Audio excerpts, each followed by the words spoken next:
You're on? Okay. Hello, friends. So we'll start today with a chant, because today we want to really tune in to Divine Mother. So we'll do a chant, one of Master's chants, Yogananda's chants, which is called "Who Tells Me Thou Art Dark?" And for those, if anyone is there who doesn't know the words are, "Who tells me thou art dark, O Mother Divine? Thousands of suns and moons from thy body do shine."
Thousands of suns and moons from thy body do shine.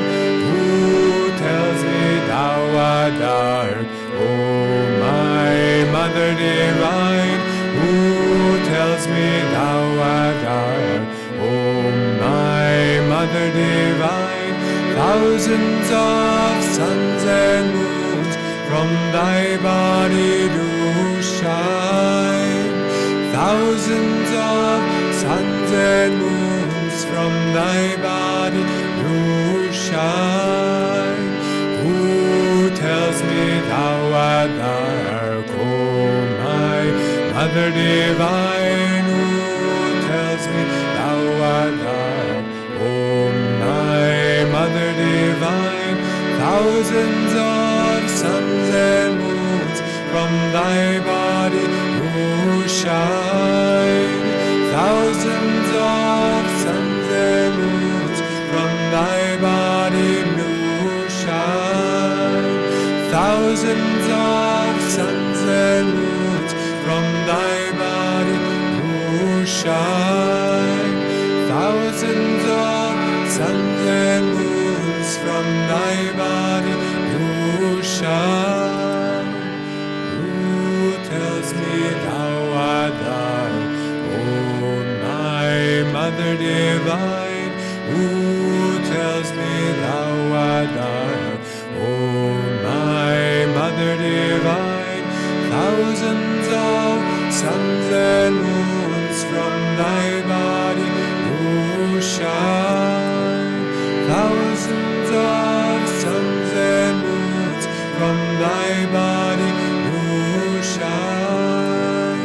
Thousands of suns and moons from thy body do shine.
Let's just start with a minute of meditation. Really try to tune in to Divine Mother's presence and really draw her presence to us.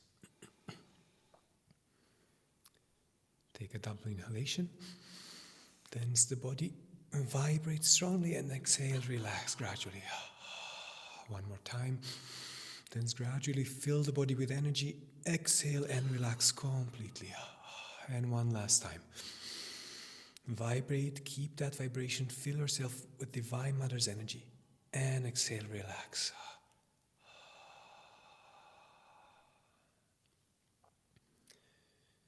And just for a moment, put your whole attention at the point between the eyebrows, at the spiritual eye.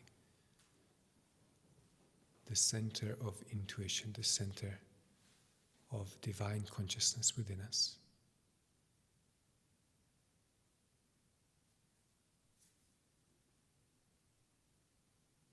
And try just to breathe at that point, feeling the breath come into the spiritual eye, opening it, awakening it. And with the exhalation, feel yourself relax more deeply at that point.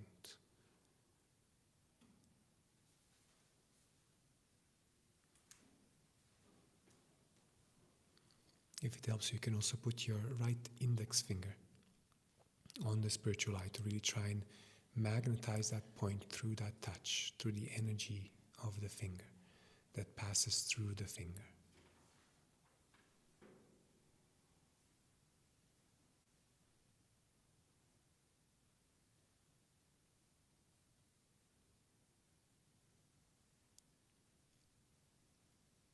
And then relax your hand if you use your hand to stimulate the spiritual eye. And just try for a moment letting go of the breath and just penetrating that point with your concentration, with your attention. Bringing all your energy into the point between the eyebrows.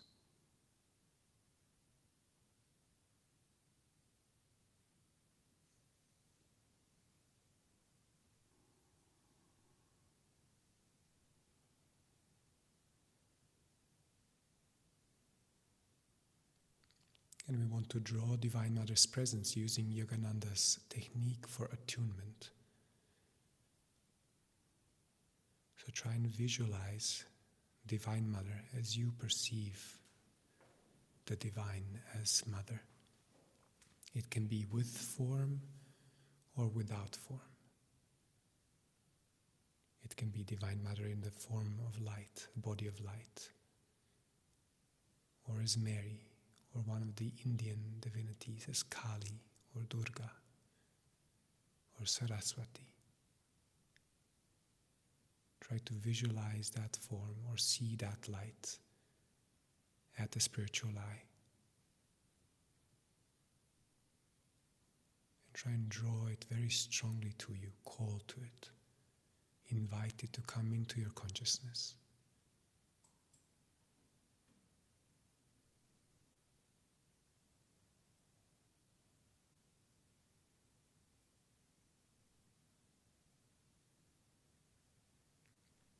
And when you can feel Divine Mother's presence at that point, let that presence, that light expand in your whole consciousness, filling your body, filling your mind,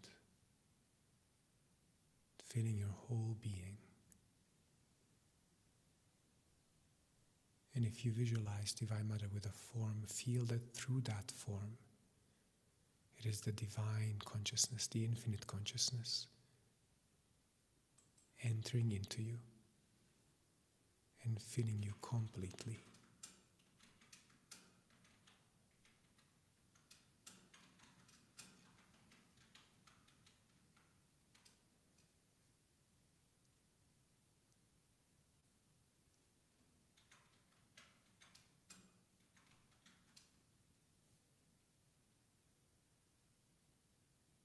And then just for a few moments, let go of the form and just try to dive deep into that divine quality you feel.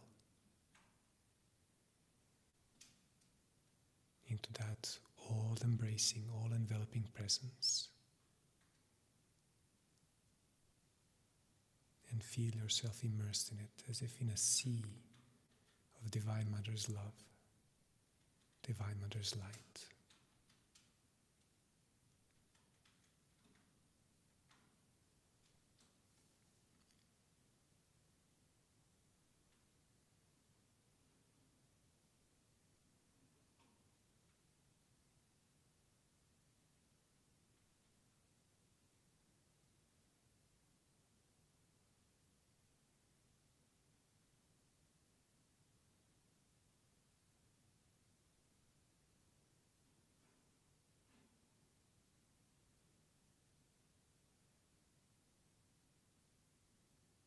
And invite that light to change you, to transform you, to uplift you.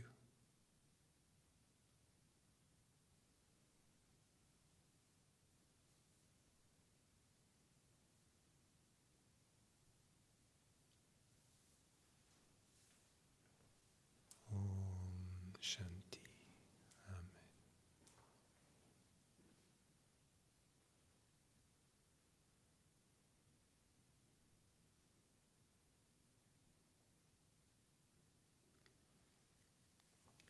Thank you, Arudra.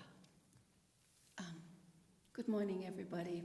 I'm Nayaswami Uma, and this is Arudra, and we're happy to be with you, even though we were a little late this morning.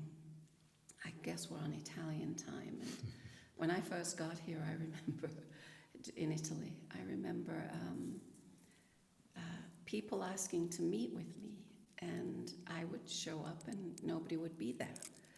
And I didn't know if they were coming or if they'd forgotten or whatever. So I finally asked an Italian, what is the protocol? What am I supposed to do when I make a meeting and people don't come? And he said, you wait 15 minutes, because up to 15 minutes late is not late in Italy. And also in Japan, they come 15 minutes early. That's normal. So I don't know what the thing is in Germany, but we were technically not late because we were here at 5 after. Excuse me. I had to tell. I'm trying to make light of it, so we're very happy to be with you. And this weekend is, what is the name of it, Arudra? It's attuning to Divine Mother. No, but I meant this weekend in Italy. Well, it's actually on Tuesday, but it's the Immacolata, the Immaculate Conception. So it's the Immaculate Conception. So this weekend, all over Italy, is about Divine Mother. So in India, in Master's tradition, there are many, many ways that we can worship God. Father, we say it in our prayers every time we pray. Father, as mother, as friend, and as beloved. And the favored form in India is Divine Mother. And I love, there's a satsang of Master talking about Divine Mother, and he says, for the mother is closer than the father. And it's very true. When we think of mother, think of a little child who hurts herself and runs to her mother immediately for comfort, for support, for love, knowing it will be there. So it's very clear why a tradition of loving the mother form of God exists. It's very, very cozy, if you will, comforting, supportive. In the West, when we think of Divine Mother, we think of this image here on the altar, the Madonna, and very much a mother form of God, obviously, and literally a mother. She had a child, Jesus Christ. And the first time I went to India, everybody referred to God as Divine Mother, everyone that I met. And the second time I went, when they would say Divine Mother, I would say, who are you thinking of when you think of Divine Mother? And without any exceptions, everyone said Kali, Mother Kali. Now, Kali does not look like this at all. Kali is a very fearsome. People, many of you may know, all of you may know, but I just want to explain a little bit because it's very, very different from how we think of mother in the West. But it's still mother, and I'll come back to that. She has her hair all streaming out all over the place. Her tongue is hanging out. She has a necklace of skulls. She has a girdle of severed arms hanging round her waist. She has a machete in one hand, and she has a severed head in another. She has two other hands that I'll come back to. Now, this does not seem like a very comforting image at all. In fact, the absolute opposite. She is a warrior goddess. But Master explains the symbolism of Kali. Her hair streaming out all over the place is because she represents Shakti, divine energy, cosmic energy, that touches all of creation and enlivens all of creation. So that's the hair. The tongue hanging out because she's dancing on a body, and the body is Shiva, right? This image of Kali, she is caught in the middle of something. She is dancing a dance of victory. She just defeated a demon. And her dance is causing the universe to kind of disintegrate because it's so intense. Remember, she's Shakti, she's divine energy. So she can cause quite a bit of disturbance when she gets dancing, in this case. And the other gods come to Shiva, who is Shakti's consort, and say, do you want to do something? We need to stop her. She's going to destroy the universe. So Shiva lies down in front of her, and she dances onto him. And so you see her standing on Shiva. And when she realizes she's standing on her husband, the Mahadeva, the great god, she sticks out her tongue, which is a sign of embarrassment, apparently in old India. Even today we go, I don't know if you do it in Germany, but you bite your tongue. And so that's what she's doing. She's embarrassed to have stepped on her husband, so she stops dancing at that point. So that's the reason she is going wild and standing on a body. The severed head and the machete are representing her capacity, her image and ability to create and destroy, and time obeys her. The passage of time obeys Kali. She doesn't obey time. Now, her other she's also black. Kali, one of the many meanings of Kali is black or dark, which was in the chant that Arudra chose, the beautiful chant, who tells me thou art dark, O my mother divine. Thousands of suns and moon from your body do shine. But she is dark. And her other two hands are in these two mudras, one raised and one pointing down. This means you have nothing to fear. Fear not. And this is, I give you my blessing. I bestow blessings. Now, all of Kali's warrior energy and all of her fierceness is on our behalf. The demon or demons that she has destroyed in all the stories you find about her represent the demons of ignorance and wrongdoing, a dharma, and she will fight those things on our behalf. So all of this scary kind of energy is for us. I was telling Arudra earlier that I always think of because I'm British by, I was born and raised in England. I always think of the Victorian English in India because they were there for a good 200, I think even 300 years in India. And I just can't imagine the very proper and Christian, in a very rigid way, Victorians seeing an image of Kali and what on earth they must have thought when they, can you imagine? It's just hard to imagine what they must have thought of this image. But it's all of the parts is very allegorical. You have nothing to fear from me. You always have my blessings, regardless of appearance, because I'm fighting for you. I'm here for you. It's very unusual, if not absolutely, doesn't happen at all in the West to think of an image of Divine Mother that is a warrior, and although there are many in India. Durga is another form of Kali, actually, but still, it's another goddess, and she fights also. So there is the fierce aspect of Divine Mother, but always for us. But there's also many, Arudra mentioned Saraswati and Lakshmi, and they are very beneficent, soft images, poverty of Divine Mother. So it exists too in India, but this incredible warrior goddess does not exist in the West.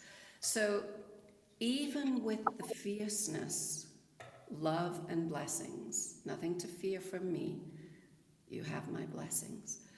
These stir up in people in India devotion and love, and they do go to her for comfort and even see her as beautiful. There's a very famous story of Swami Vivekananda, who went to Ramakrishna, who was a great lover of Divine Mother, Kali. He worshipped a statue of Kali who talked to him, and he fed her prasad. And anyway, there's beautiful stories of him and his relationship with Divine Mother. But Vivekananda was from a well-to-do family, and there came a point where his family was in trouble financially. So he asked Ramakrishna, his guru, if Ramakrishna would ask Divine Mother to help his family. And Ramakrishna said, yes, I can do that. So the next time he saw his guru, the next time Vivekananda saw Ramakrishna, he said, did you talk to Divine Mother about my family? And Ramakrishna looked down and said, I forgot. So the next time he saw Ramakrishna, because Ramakrishna said, I'll do it. The next time he saw Ramakrishna, he said, did you see Divine Mother? Yes. Did you ask her? I forgot. So this happened 3 times. And the 3rd time Ramakrishna said to Vivekananda, I think you should ask Divine Mother. I don't think it should be me. So Vivekananda went and sat under the tree where Ramakrishna used to meditate and had many visions of Divine Mother. And he sat and he had a vision of Divine Mother. And so the next time he saw his guru, Ramakrishna said, did you talk to Divine Mother? Did you talk to Divine Mother about your family and their finances? And Vivekananda looked down and said, I forgot. Because in contemplating Mother, there's nothing else you need. There is no need to worry about anything. She already knows anyway. But they really forgot. They really forgot to ask, because how can you think of anything else but Divine Mother when she appears to you? It's a lovely, lovely story. The idea of, when we think of Divine Mother, this form, or the form of Kali, is comfort, love, compassion. When Master said the mother is closer than the father, the little child Mukunda, which was Master's name as a boy, went immediately to his mother when he was in trouble. He always adored his mother and was close to her. So when we think of the words mother, motherly, mothering, they all evoke feelings of love and support and compassion and comfort, all those beautiful words that mean that we can relax and trust that we are loved.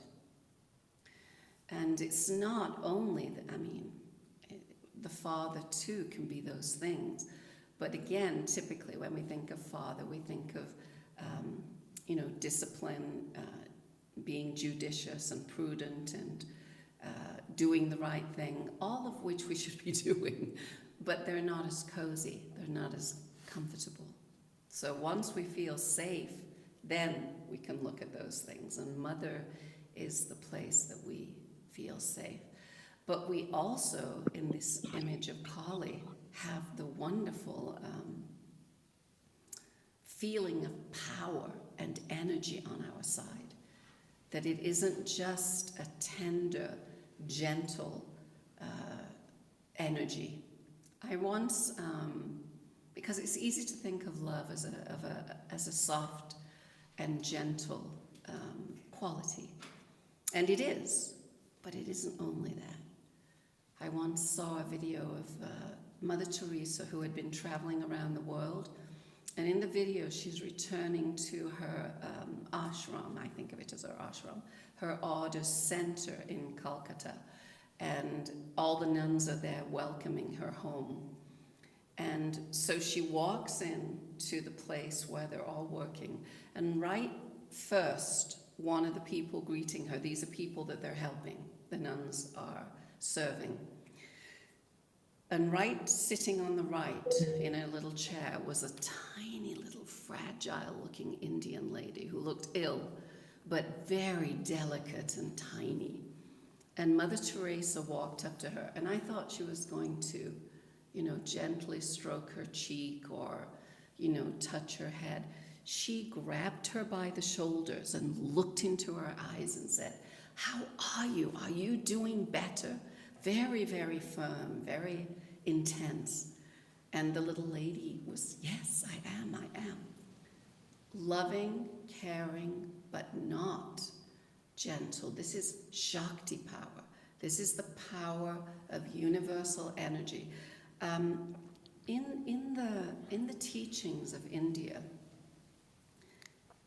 the male aspect of God, the father aspect of God, is very considered, very remote, transcendent. It simply is divine consciousness, and it's simply existence. It exists, but it's just there.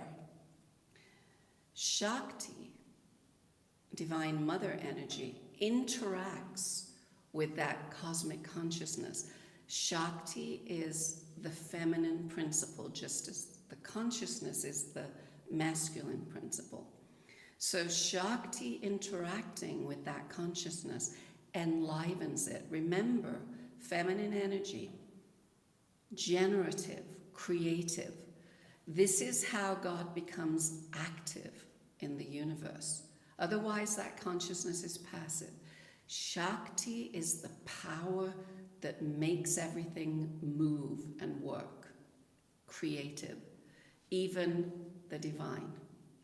It doesn't stay transcendent when it interacts with Shakti, and in fact becomes the physical universe as we know it. It manifests as the universe through this influx of Shakti energy. It's even that image of enlivening everything is even true on the physical plane. I read a book once called Goddesses in Every Woman, and it was written by an author who lives in San Francisco. And in the book, she told a story, what triggered the book for her, what inspired her to write it. She said, I write all the time, and that's my work. And she said, if I am in my house doing something mindless, washing the dishes, leafing through a magazine. She has a husband and 2 children. She said everybody in the house is very happy doing what they're doing. You know, this quiet, and she's just doing really nothing. When I sit down to work, when my energy becomes focused, then where are my socks? I can't find my homework. Where's my book? Everybody is suddenly needs me. And she was convinced that this is because Shakti energy touches everything. It's diffuse. And even Master said feminine energy is diffuse like a light bulb. Masculine energy is penetrating like a laser, you know, focused. So when she becomes masculine, if you will, in her writing and is focused, people feel the withdrawal of the feminine energy. And what happened? I had a friend who told me she had a baby, and she said her baby would fall asleep. She'd put him down to nap, and the minute that she started to do something for herself, he would wake up. He knew, even meditation, he felt the withdrawal of Shakti.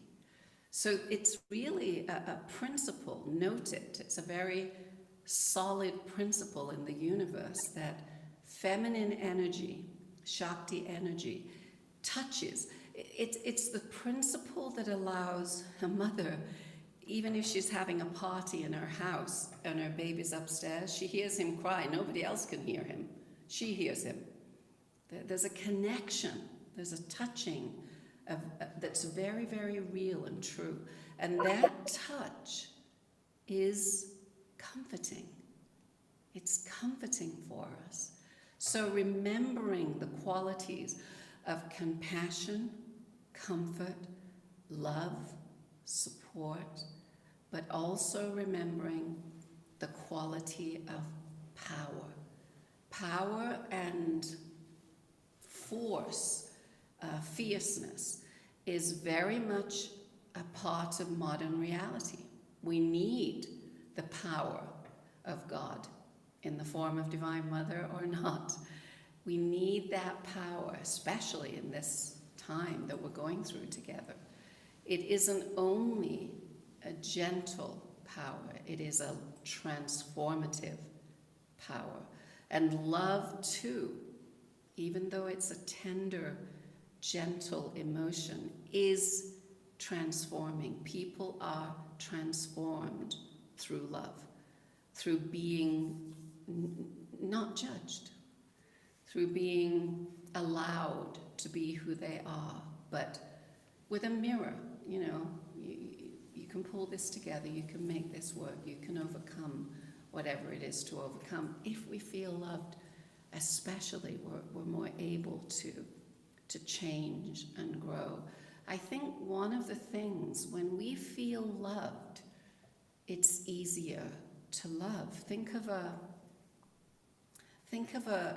dog that has been mistreated for a very, very long time.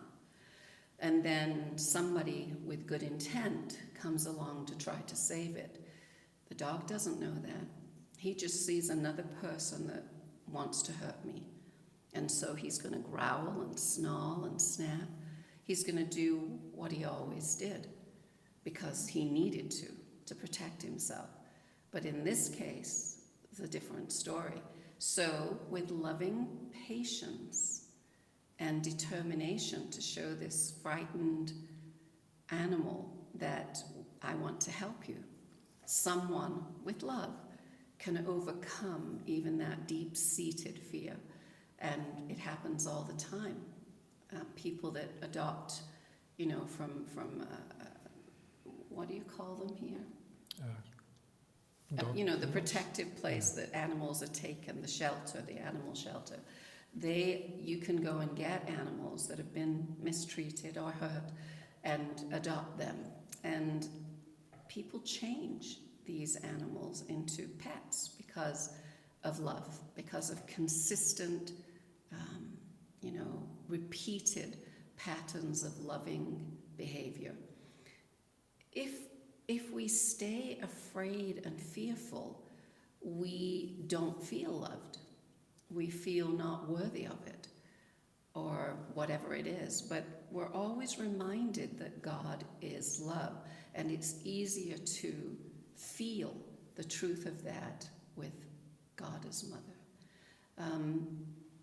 In many ways, when you think of the West, the Madonna is almost like an afterthought. It's not part of the Trinity, for example. That's the Father, the Son, and the Holy Spirit. Although, from the Indian point of view, the Holy Spirit is Divine Mother. That's God as creation. God, the Comforter is another word for it. And it's the Om sound in cosmic reality. So these principles from India to understand the nature of reality is why we have the masculine and feminine forms of God, because they explain the nature of reality. Spirit, cosmic consciousness, Shakti, divine energy, cosmic energy, and Maya, which is also another name for Divine Mother in India, which is God, Spirit, divine consciousness, and Shakti in physical creation, as physical creation. And it's an explanation for the same thing. Of course, God doesn't have a gender. There is no gender in God. God is one. But on our way there to that oneness, it's helpful to think of a loving, giving mother who helps us. Or a loving, giving form of God is another way of thinking of it. You know, which is why we have all the masters we have, which is why there's the avatar, Christ and Krishna and Buddha and Master. These all are forms that help us to open our hearts. It's hard to think of opening your heart to a cosmic, universal reality, which is why in the case of Ramakrishna, who I mentioned before, he had a hard time going, because Divine Mother is still form. And to be one with God, you have to go beyond. You have to go beyond form into the formless. And he couldn't do it because he loved Divine Mother so much.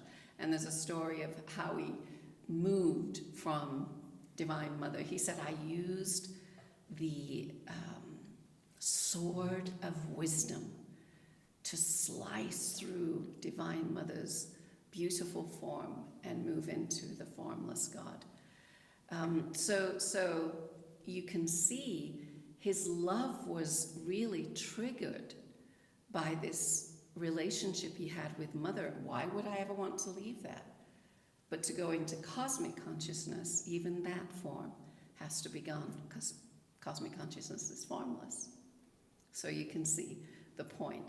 But the reason that he couldn't go beyond is Mother, is that, again, the love, the compassion, the sweetness, the comfort I feel in Divine Mother's presence. This is where I want to be. I don't want to be anywhere else.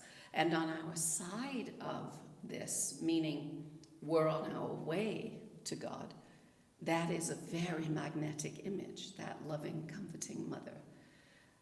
But when you're ready to go beyond that, then it's in the way.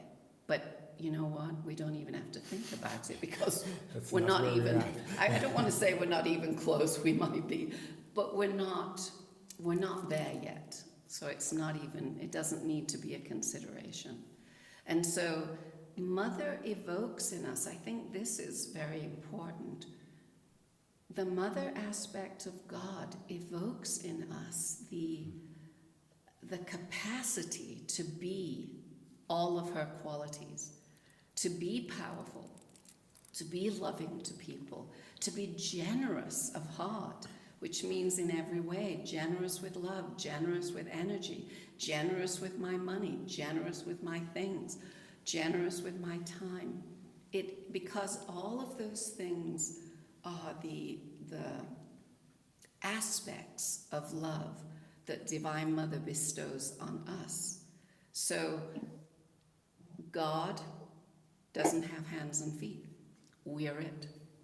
God needs channels to share that energy that she, in this case, represents. So Mother's love has got to be passed on. It can't be hoarded. It can't be just for me. I have to share that with everyone and give her love and comfort and support to all. So it doesn't just stop. It is a continuous flow. And that's the nature of Shakti. It's a continuous flow. I always was amazed to read in Master's early teachings when he talks about energy. Energy in the universe, so that's a feminine principle, Shakti. Energy in the universe cannot be diminished. It's always a high level and it never goes empty, so to speak. Einstein said, you can manipulate energy, you can move energy, but you can't diminish it. You use up all the energy in a battery and it dies. The energy in the universe never dies. We are a part of this. And this is why Master makes so much of energy in his teachings, because there's an infinite supply. Remember Master saying, you have enough energy in the tip of your little finger to light the city of Chicago for 3 days. When I first read that, I remember turning the page. It didn't even penetrate. It was like, I can't even relate to that. But, I would reread Master's teachings and I remember going, what is he talking about here? How is that possible? Why do I need to sleep so much? Why do I need to... But think about what happens, and again, it's Einstein that's helped us to understand some of these things. What happens when you split an atom, which is used to be the smallest component of matter that you could have? What happens when you split an atom? An atomic bomb. That incredible blast of energy. How many atoms do you think are in this? There's so many. So it is not too far-fetched to consider that we have enough to light the city of Chicago for 3 days. And the problem is our potential is right there, but we haven't realized it. And that's Divine Mother's power. Right there is Divine Mother's power. And so when we think any time of energy, remember it's creative and generative. It's always there. It's like Kali's dance, that wild dance that she did. The energy is always there. It's just the thought that it's not that puts the brakes on it. And so Master's teachings about energy, the energization, all of that, it's about using Divine Mother's power, using Divine Mother's energy to help ourselves do whatever it is we have to do. And knowing that the brakes are yes and no, in a nutshell. When I say yes to something, the flow of energy opens. When I say no, the flow of energy shuts down. When you love something, which is basically saying yes, you don't have to say, oh God, I've got to go skiing this weekend. I don't know how I'm going to find the energy. It gives you energy just thinking about it. But if you have to clean out the garage this weekend, no energy. We've effectively said yes and no. So saying yes is a part of keeping this flow of Divine Mother's energy, the power of Shakti moving within us and in our lives. And being more aware of the fact that to Divine Mother, we are her children. That she loves us right now. Not when we get better, not when we become perfect, not when we are, made in her image, but right now, here and now. And just like, in Master's beautiful prayer, he says, naughty or good, I am yours. I belong only to you. He actually uses that. I am your child. Naughty or good, I belong to you. And think of a mother again, an earthly mother. If her child is naughty, she still loves him, her. And even if they grow up and they become bad, you can count on the mother to still be loving and trying to help. So that is the relationship that we have to have with Divine Mother, that we are already loved because we are her children. We already have her love, but it's sharing it and giving it and trusting and having faith in Divine Mother that keeps it alive and powerful. And knowing that everything is, especially in creation, in physical creation, is Divine Mother. It's very true when we think of Mother Nature. That's Divine Mother. That's Maya, the manifestation of Shakti as the created world. And we are a part of that. We are her children. So knowing and trusting that Divine Mother loves us helps to keep the channel open between us and the Mother, us and the Divine. I just had the image in my mind of, I'm a great lover of the Song of Bernadette, the book, and the movie made in 1941. And in her description, now this is a Catholic, a young girl, I think she was like 14 when she had her first, or maybe a little older, when she had her first vision of Divine Mother. But she said, what Bernadette said is that she felt a wind begin to blow, the noise of a wind. And she looked around, and there was no movement of the trees or anything, but she felt the wind. And from the Indian point of view, that's the Om vibration happening, because the form of Divine Mother is about to manifest into the physical world. And she said there was a golden glow in this little niche in a rock face that she was facing. And then this image developed. And it's so cosmic to hear that description.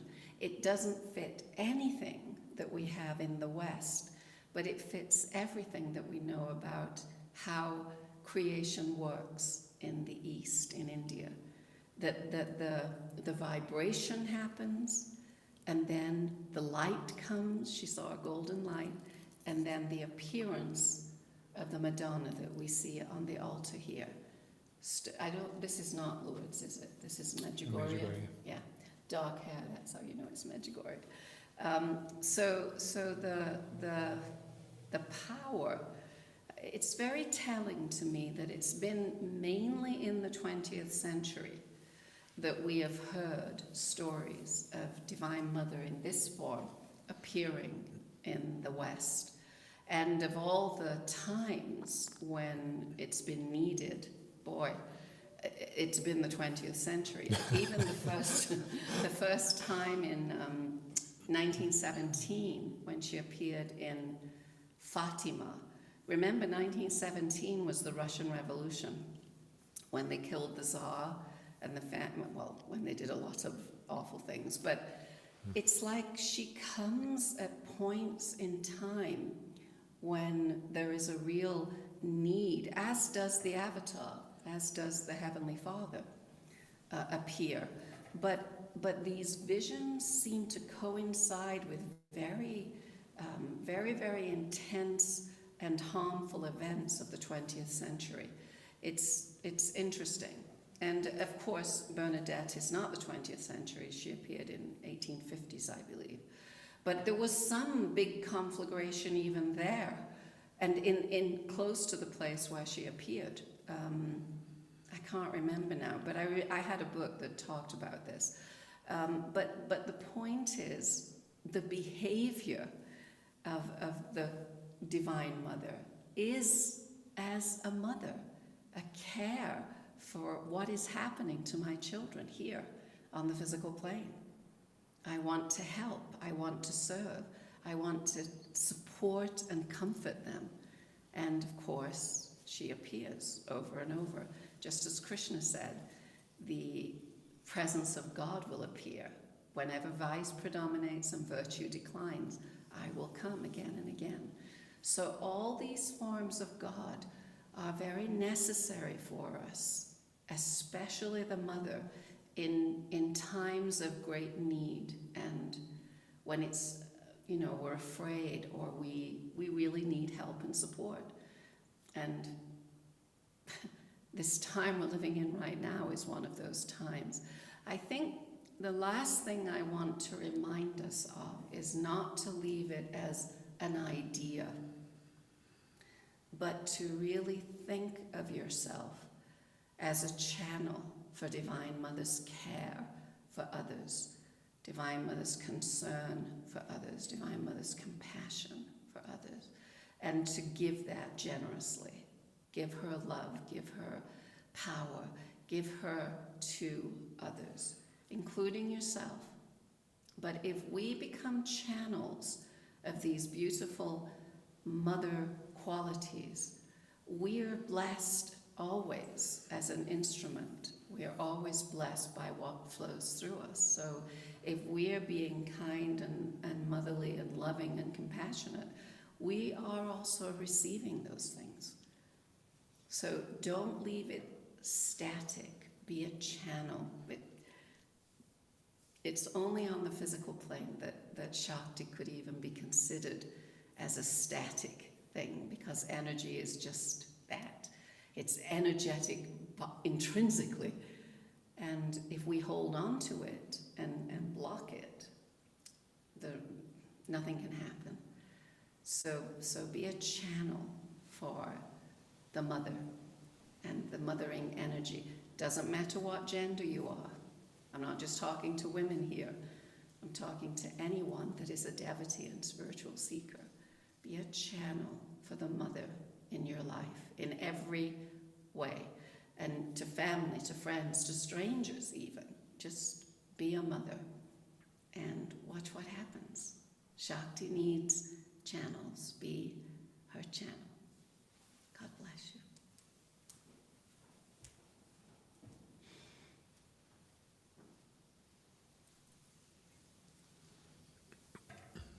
And we're going to now have some experiential exercises with Arudra, which I can't wait to do. Yeah.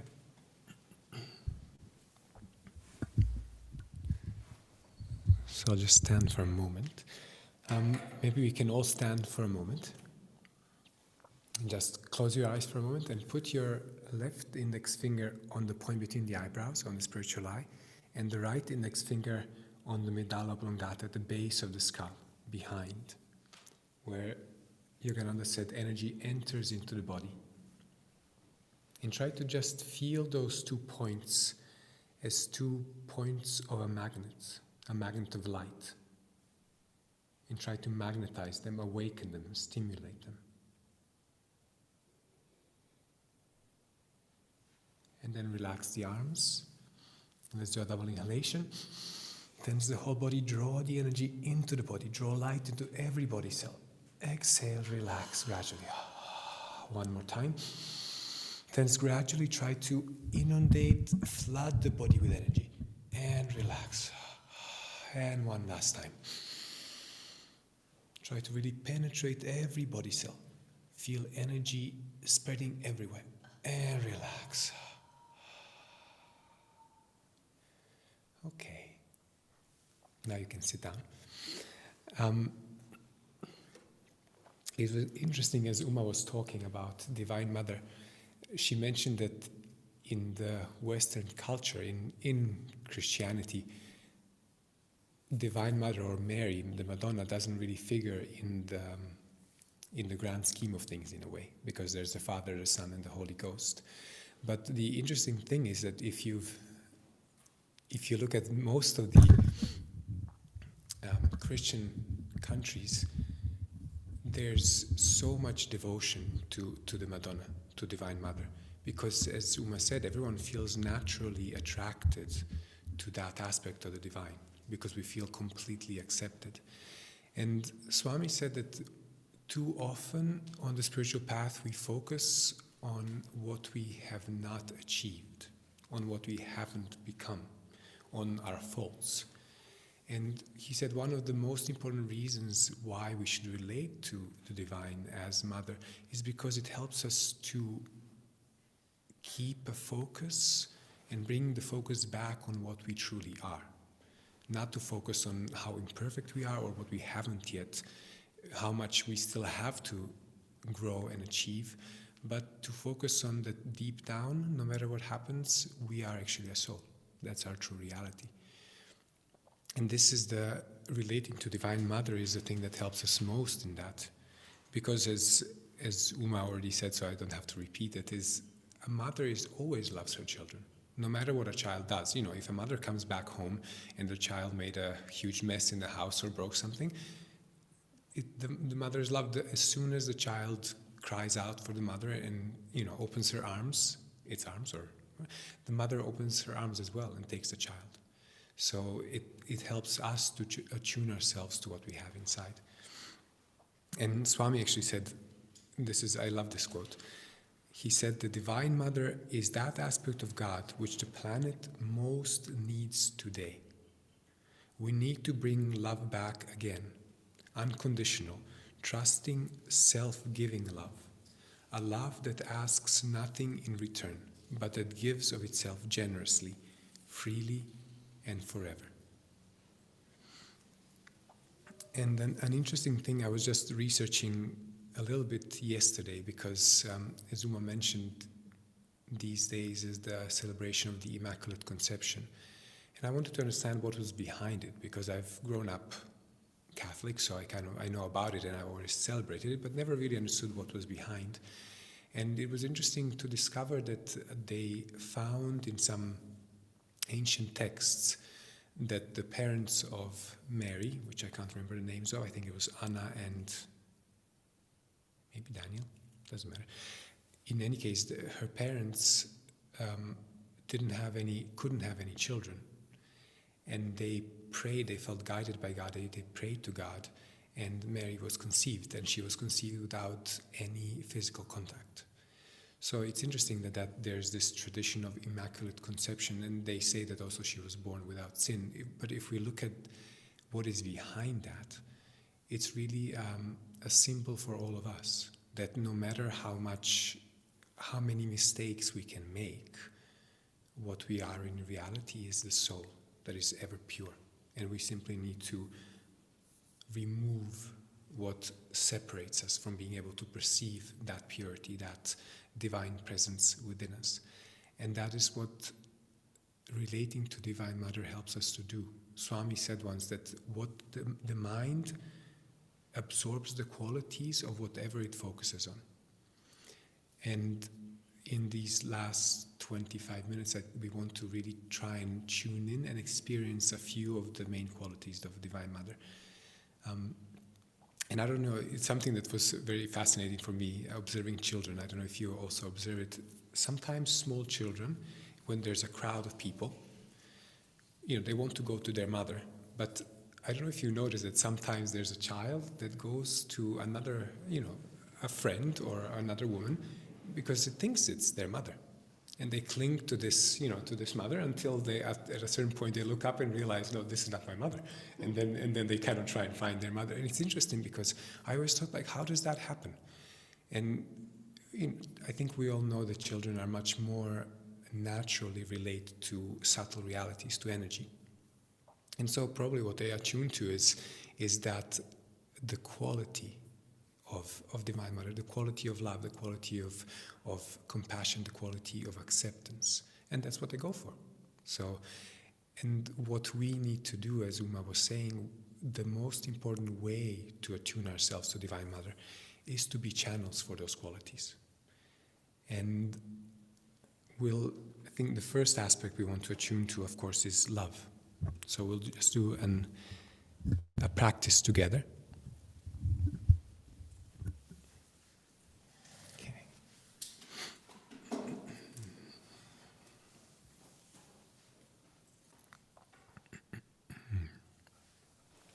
Okay. Sit with the spine straight. And again, we'll just tense the body once. Inhale, tense, and just relax completely. And then put your hands one on top of each other on the heart, where the heart chakra is. And try to just bring your attention, bring your concentration behind the hands, into the center of the chest, into the heart chakra.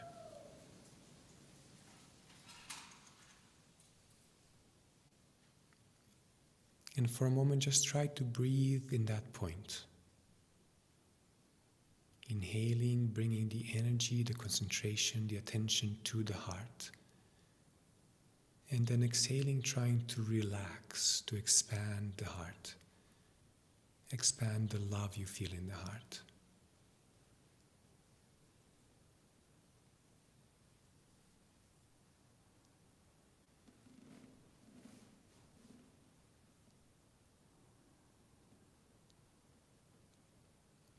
And try, as Swami Kriyananda said, try to really harmonize the feelings in the heart.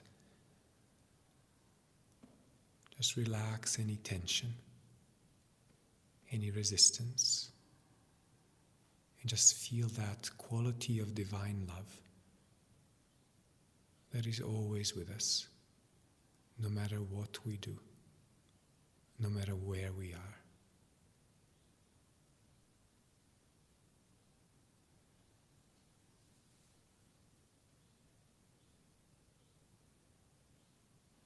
And then try and visualize or feel that love as a great light. And try and gradually expand that light from your heart outward in all directions as a great sphere of light.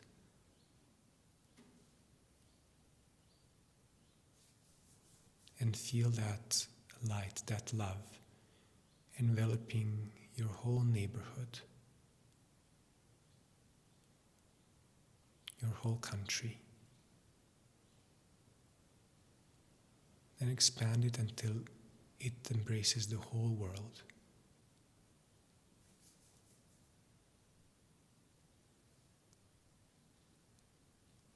And then relax the hands and just continue to radiate out love, compassion, and kindness through this light. Feeling that this light, this presence of the Divine Mother, is touching all hearts, bringing love, compassion, solace.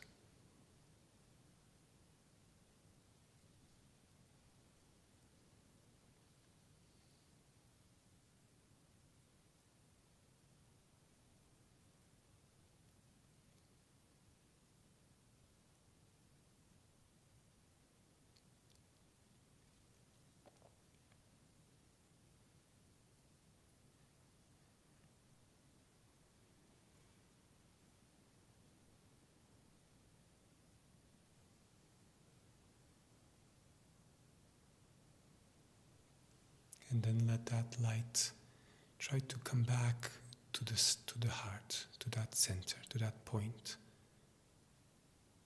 And direct that love, that light, upward toward the point between the eyebrows.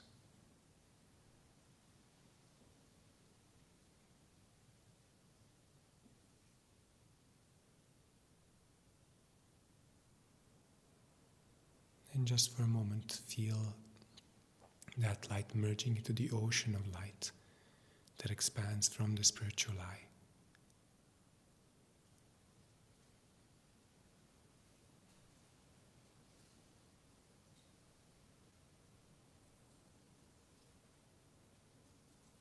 And feel yourself completely embraced by that ocean of light.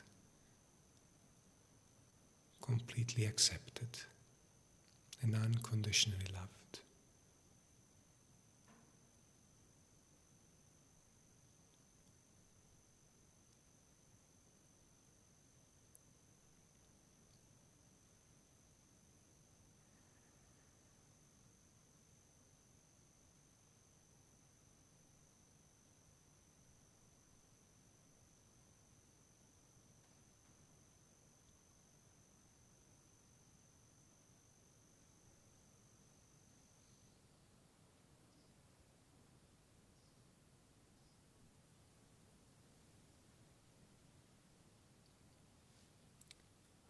Om Shanti. Amen.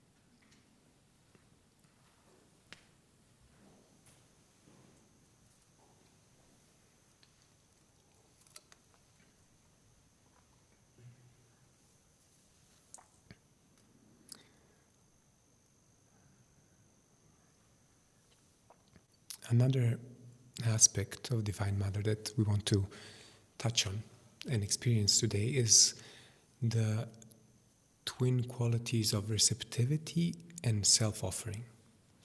Because also, as we see in a human mother, that it is reflected that a mother gives herself completely to her children. As Uma was saying before, even if a house is crowded with people, a mother always knows if her child needs her. So it's always self-giving. It's a love that doesn't want to draw anything back, but just wants to completely give. And in order for us to really be able to be channels of light, and in order to be able to find union with divine consciousness, we need to have that sort of complete self-offering. We need to be able to offer ourselves completely into God's hands, into Divine Mother's hands. And receptivity is one of those qualities that helps us most instantly to change, to really transform our consciousness, and also to come in contact with divine consciousness. I imagine almost everyone who is with us in this moment, you've heard the phrase that both Master and Swami quoted of Christ many, many times. To all of those who received them, to them gave he power to become the sons of God. And that receptivity is one of the most essential points of the spiritual path. And Swami said a very beautiful thing about being receptive and being open to Divine Mother. He said, we need to think of God in such a way as to give us a sense of confidence that she's on our side. We need to think of God as Mother, and to think of that Mother aspect as an ideal of feminine qualities. Not the emotions, but the calm, always forgiving and accepting energy. It is easier to define this as feminine rather than as masculine energy. Finally, we need to realize ourselves as both feminine and masculine.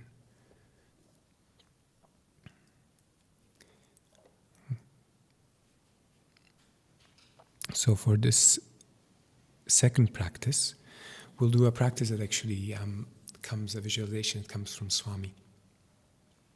So sit back with the spine straight again,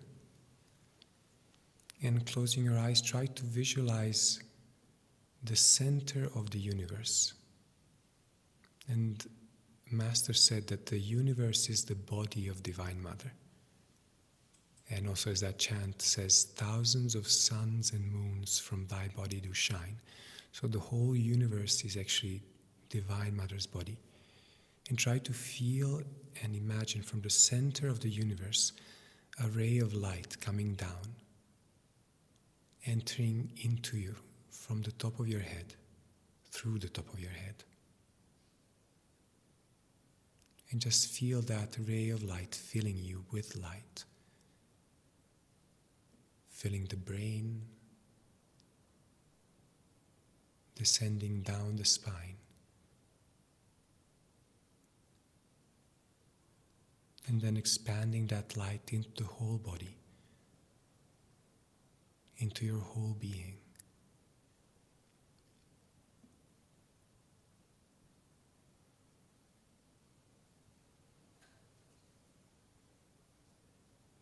And try and feel that that light is filling you with everything you need. All the qualities you need. All the bounty, all the support. Everything you need to live in divine consciousness, to live in joy right now, in this moment.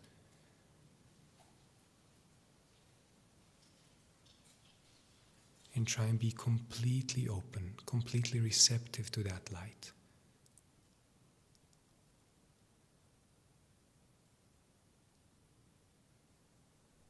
And let it expand beyond the body, to fill the mind, to fill your whole being.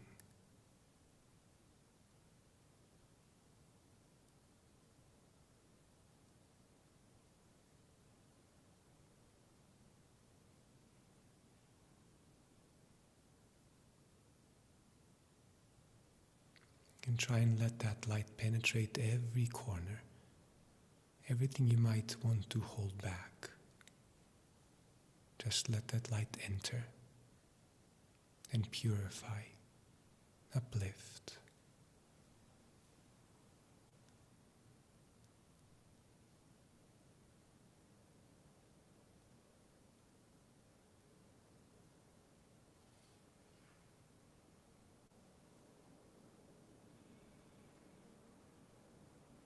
And then keeping your gaze always uplifted toward the spiritual eye.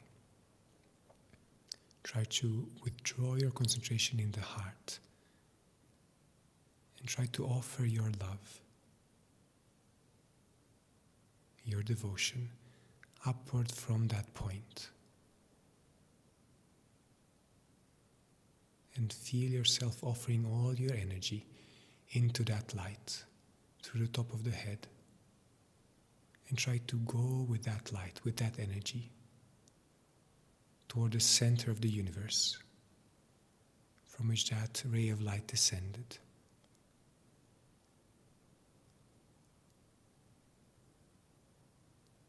And just feel yourself drawn into that center, offering yourself completely.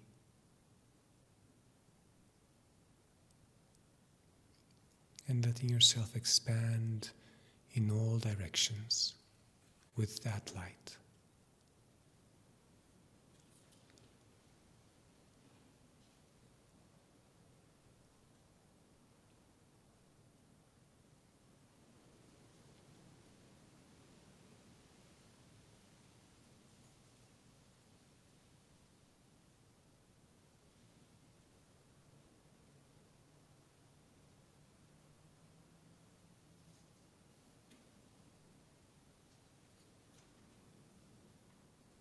And try to really surrender completely to that light and feel that that light is expanding. And as it expands your consciousness with it. Your sense of self, your identification from a little limited human being to a vast soul, one with the cosmic light, with Divine Mother.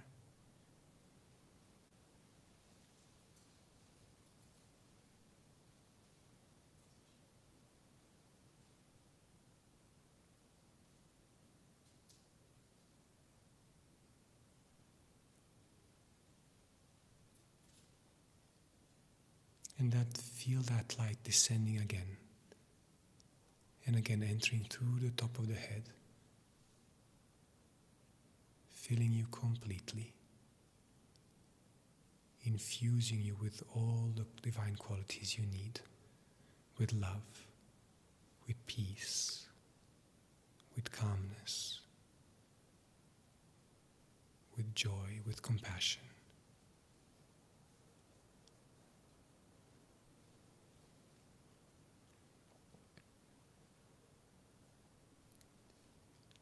let's gradually tense the body lightly, trying to really absorb those qualities into our body cells, into the atoms. And then relax.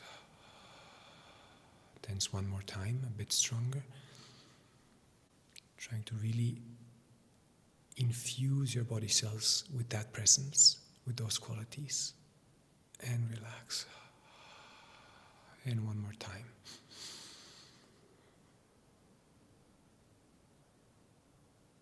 And relax.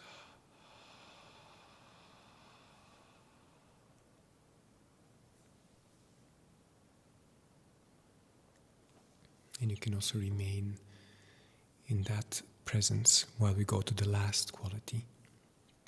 We want to attune ourselves today. And the last quality is a quality that also Uma mentioned before. It's power, divine power. Because as Uma said, Divine Mother, even though she can take many forms, in reality is the cosmic sound of Om, the power that manifests and holds in manifestation all of creation. Yogananda once said actually that he had an experience where his legs weren't well, and he was being treated by a nurse who, for some reason, was very purposefully being as rude and as the opposite of gentle, I can't remember the word now. Anyway, ungentle as she could. And Yogananda said that he, at a certain point, saw a blue light in his spiritual eye. And he said he heard Divine Mother's voice saying, "Give it to her." And he said that he knew that in a moment he could have basically burnt her into oblivion with just one glance. But he said that he realized it was a test. He said it was Divine Mother testing her love, his compassion. But this story always stayed with me, for two reasons. One is because I guess this is not the way we are tested. I mean, for me, if I heard Divine Mother's voice, I would probably do it because you would think that that's what Divine Mother wants, but I guess Master's level was a different level. So, but the other thing that really struck me is the power that you could feel in that story. Because he just said that he saw the light, he felt Divine Mother's presence, and he knew that that light had the power over creation. And Master said once to Dr. Lewis in this famous story when Dr. Lewis went out on a boat and there was a huge storm, he remembered, it was very obvious that he was in grave danger, that he could lose his life. And he remembered that Yogananda told him once, when you are in Om, nothing can touch you. So when you're in Divine Mother's presence, nothing can touch you, no matter what is happening, no matter what seems to be happening. And Dr. Lewis said that he went underneath in the boat and he just sat down to meditate and he focused on Om as light in the spiritual eye. And he said as soon as he saw and he felt the presence of Om, he knew he would be fine. And in fact, he was fine. So I think in this moment, particularly, these three qualities are what we need. We need love. We need to just share light as much as we can because there's so much negativity, so much suffering, so much grief. And we need receptivity to be really able to perceive the divine light within us, but to be able to see that divine light in everyone around us, even when they're not maybe manifesting the highest qualities that are in them. Also in ourselves. If we see ourselves getting depressed or getting upset or getting angry or getting anxious, we need to have that same receptivity to be able to perceive who we truly are and not focus on what is not working, not focus on what we need to let go of. And the third one, the power we need, it's a quality that we desperately need today because we need to know that if we attune ourselves to Divine Mother, if we attune ourselves to Om, we can draw and receive the power to really be channels of light and to really fight against darkness. So in this last practice, we'll do something very simple. We'll simply focus at the spiritual eye and just chant Om continuously for about 2 minutes. And as you chant Om, try to really imagine and feel that light, that power, that sound expanding from the spiritual eye. And just let it fill you, but let it also fill everything around. We want to really immerse ourselves in that light, but also project that light around us.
Remain in that sense of expansion, sense of light.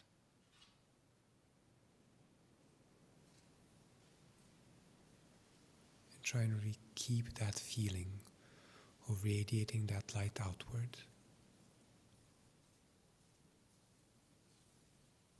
feeling that light penetrating, surrounding, embracing all beings,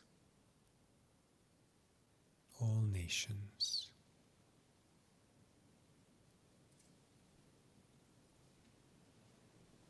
And try and really infuse that light into every atom of this earth. We want to infuse this earth with love, with compassion, with divine power.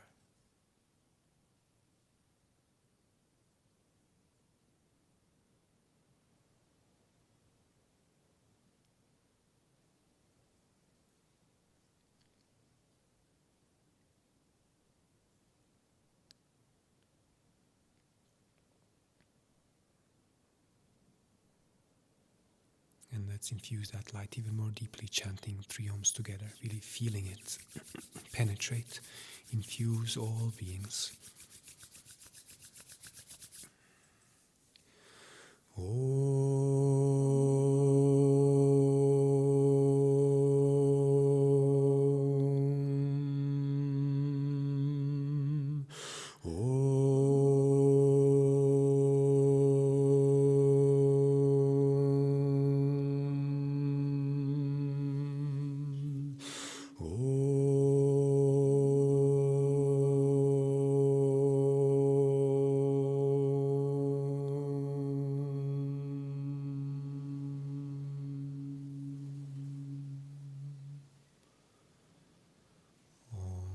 Shanti.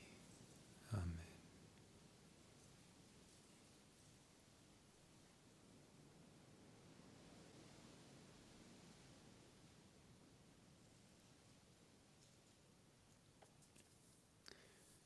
Thank you, great souls, for being with us, and we'll see each other tomorrow, probably. Have a wonderful day.